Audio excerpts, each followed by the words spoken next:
So the second really important stage in young women's lives is really between about their mid-20s and mid-30s. And it's a very interesting stage because a lot of young women are making decisions about the way their life is going to go, whether they're going to really drive down the path of their career or whether they're going to become mums. And maybe some are in a relationship and are settling down, and others want to be single and are really career-driven. Other young women may want to combine the two and have a family and still persist with their career. But whatever's going on, if they're getting difficulties with their periods, or they're getting severe premenstrual syndrome, or they're finding that they're getting a lot of pain and anxiety before their periods, that really is going to interfere with the important things they want to do.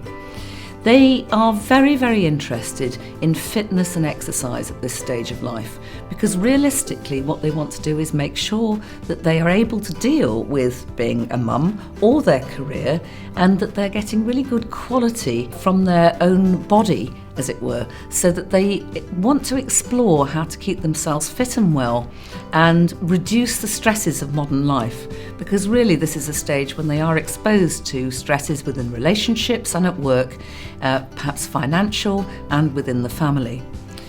A lot of young women at this life stage come to see us with problem periods, erratic periods, painful periods, and sometimes are actually being told that they have endometriosis, and they want to explore what their options are to manage that and make sure that things are good for them and that they're preserving their fertility for the future. Again, premenstrual syndrome is something that a lot of young women want help with. And women, of course, at 25 get invited to our cervical screening programme. So they are starting to access some medical advice at this stage and are starting to want to be interested in things like making sure that they are fit and healthy and well from the point of view of cervical cancer and other cancers. So they're starting to take notice of that.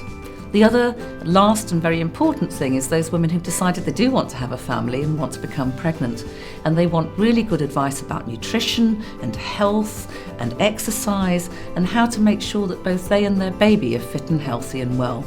So it's an exciting stage of life, and one that we can really get involved with giving some good advice to young women in.